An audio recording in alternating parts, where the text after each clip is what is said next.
Good afternoon my student. आज हम कबीर की साखी अर्थात कबीर के दोहे समझेंगे। हमें हमने पहले कबीर के दोहे समझे थे, लेकिन आज इसकी पुनरावृत्ति करेंगे। ऐसी वाणी बोलिए मन का आपा खोए, अपना तन शीतल करे और उनको सुख होए। कबीरदास जी यहाँ क्या समझाना चाहते हैं? मन का आपा खोए। आपा का अर्थ होता है अहंकार, खोए का अर्थ है नष्ट।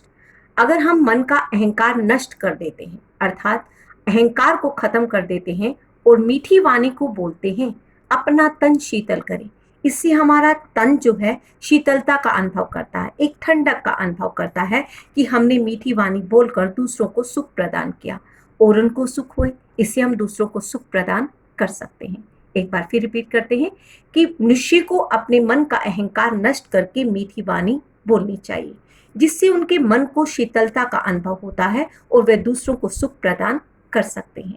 आपको ये समझ में आ गया होगा। आगे समझते हैं। कस्तूरी कुंडली बसे मृग ढूंढे वन माही, ऐसे घटी घटी राम है दुनिया देखे नाही। बहुत अच्छा दोहा कबीरदास जी ने लिखा है। वो क्या कहते हैं? कस्तूरी कुंडली, कुंडली होता है नाभि, कस्तूरी होता है सुगंधित पदार्थ, बसे होता है बसना, मृग होता है हिरन, ढूंढे होता है ढूंढना, वन होता है वन, माही जाता है। ऐसी घटी घटी राम है, ऐसे घट घट में राम है अर्थात हृदय हृदय में राम है, दुनिया देखे नहीं, दुनिया देख नहीं पाती है। अब इसको समझते हैं। हिरन जो है उसकी नाभि में सुगंधित पदार्थ बसता है। मृग अर्थात हिरन, हिरन की नाभि में सुगंधित पदार्थ बसता है। उस सुगंधित पदार्थ को ढूंढने के लिए वह वन वन घूमता रहता है। ऐसे घटी घटी राम है, ऐसे व्यक्ति के हृदय हृदय में राम बसते हैं, लेकिन दुनिया उसे देख नहीं पाती है। वो कहाँ ढूंढती है? मंदिर, गुरुद्वारा, मस्जिद में ढूंढती है, जबकि व्यक्ति के भीतर राम है। अगर वह देखना चाहता है तो वो अपने हृदय के अंदर राम को देख सकता है।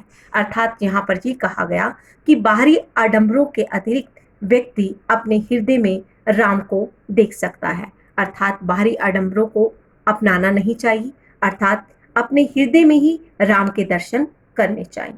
यहाँ पर हिरन क्या है? सुगंधित पदार्थ किसमें बसता है? उसकी नाभि में। और वह क्या करता है? उसे वन वन में ढूंढता फिरता है। हिरन की नाभि में सुगंधित पदार्थ बसता है और वह उसे वन वन में ढूंढता रहता है। इसी तरह व्यक्ति के भीतर राम बसते हैं और दुनिया उसे देख नहीं पाती है, क्योंकि वह बाहरी आडंबरों में लगी रहती है। यहाँ पर व्यक्ति को संबोधित करते हुए कबीरदास जी कहते हैं कि व्यक्ति को अपने हृदय में राम को ढूंढना चाहिए।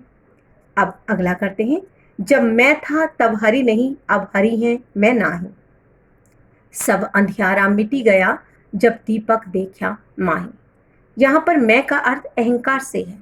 जब मेरे पास अहंकार था अर्थात मैं अहंकार के साथ जुड़ा हुआ था, तब हरि नहीं, तब मेरे साथ भगवान नहीं थे। अब हरि है मैं नहीं।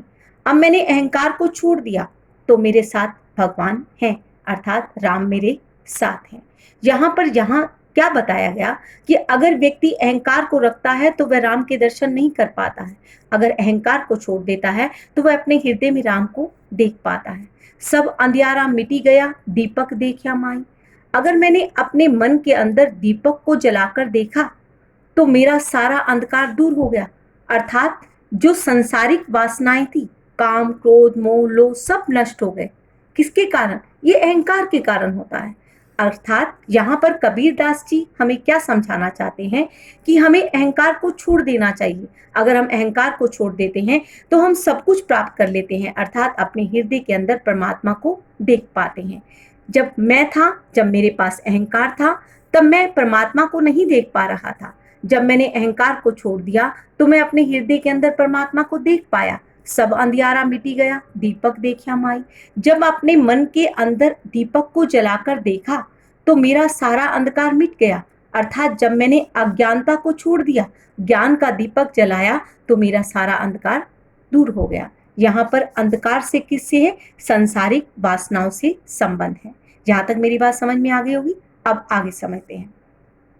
सुखिया सब संसार है, खाए अरु सोए, दुखिया दास कबीर है, जागे अरु रोए। अब कबीरदास जी कहते हैं कि ये संसार जो है संसारिक वासनाओं में लिप्त है, अर्थात उससे जुड़ा रहता है, उससे दूर नहीं होता है। तो क्या कहते हैं, सुखिया सब संसार है, ये सारा संसार सुखी है, खाता है अरु और सोए सो जाता है, अर्थात अपनी दिनचर्या को करते हुए वह खुश रहता है।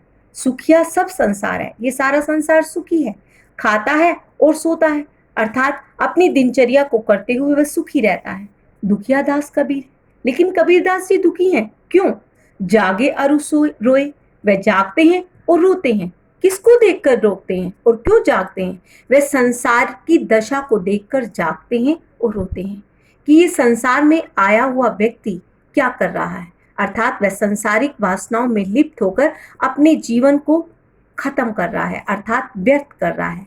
इस संसार में मनुष्य जन्म बहुत मुश्किल से मिलता है, तो कबीरदास जी ये समझाना चाहते हैं कि इस संसार में आकर व्यक्ति को अच्छे कर्म करने चाहिए। तो वो क्या कहते हैं, संसार की इस दशा को देखकर वह जागते हैं और रोते हैं, अर्थात ये संसार क्या करता है, संसारिक वासनाओं में लिप्त होकर क्या करता है, खाता है और सोता है, अर्थात अपनी दिनचर्या को करते हुए बहुत सुखी जीवन व्यतीत करता है। लेकिन कबीरदास जी इस संसार की दशा को देखकर दुखी हैं, वह जागते रहते हैं और रोते हैं, क्योंकि इस संसार की दशा को देखकर वे बहुत दुखी होते हैं कि ये संसार जो है संसारिक वासनाओं में लगातार लिप्त रहता है, अज्ञानता में लिप्त रहता है, वह ज्ञान को नहीं पहचान पाता है। अब आगे समझेंगे।